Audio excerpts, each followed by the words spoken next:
ازيكم يا جماعة؟ النهاردة هتكلم عن موضوع حساس لينا كلنا في مصر، سعر الذهب في رمضان 2025.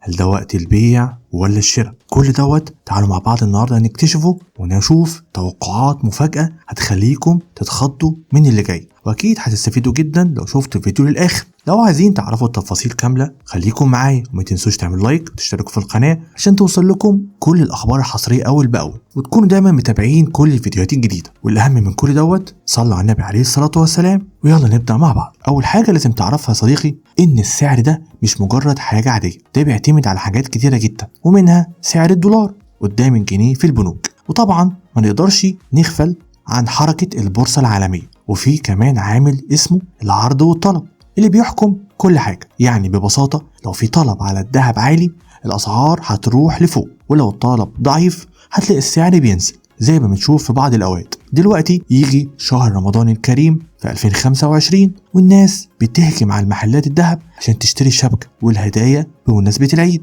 طبعا كلنا عارفين ان الموسم ده هيشوف ارتفاع الطلب على الذهب، ده بيخلي الأسعار تزيد بشكل طبيعي. بس السؤال، هل الأسعار هتزيد بشكل كبير في رمضان؟ تعالوا لما نشوف. المهندس لطفي المنيب نائب رئيس شعبة الذهب والمجوهرات في الاتحاد العام للغرف التجارية بيقول إن الأسعار خلال رمضان والعيد هتكون مستقرة نسبيا، والسبب هنا إن لو استمر ضعف الطلب وعدم ارتفاع أسعار في البورصة العالمية هنشوف ثبات في الأسعار. يعني ممكن ده يبقى فرصة لشراء الذهب، أما لو السعر ارتفع بشكل مفاجئ يبقى الوقت مش مناسب للبيع. المفاجأة بقى هي إن في ظل التقارير الاقتصادية والأحداث السياسية اللي بتحصل، في توقعات إن سعر الذهب ممكن يرتفع عالميا بسبب زيادة الطلب على الملاذات الآمنة واللي منهم الذهب، مع زيادة في عدم اليقين السياسي في العالم كله.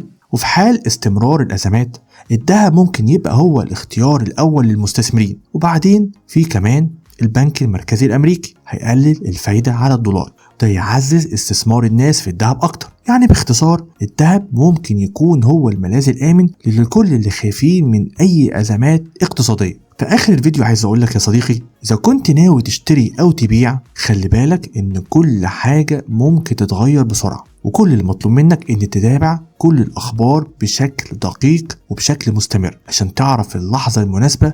وأكيد رمضان 2025 ممكن يكون وقت مناسب أو مش مناسب حسب الظروف دي. لكن مش كده بس، عايزك كمان تشوف الفيديو اللي فات على القناة وتعمل شير لكل أصحابك علشان يستفيدوا من الفيديو النهاردة. لو عجبتك المعلومات بتاعت النهاردة قولي رأيك في التعليقات وتوقعاتك لسعر الذهب في رمضان إن شاء الله. خليكم متابعين معايا دايما كل جديد، اشتركوا في القناة واعملوا لايك للفيديو، ونتقابل إن شاء الله الفيديو اللي جاي. والسلام عليكم ورحمة الله.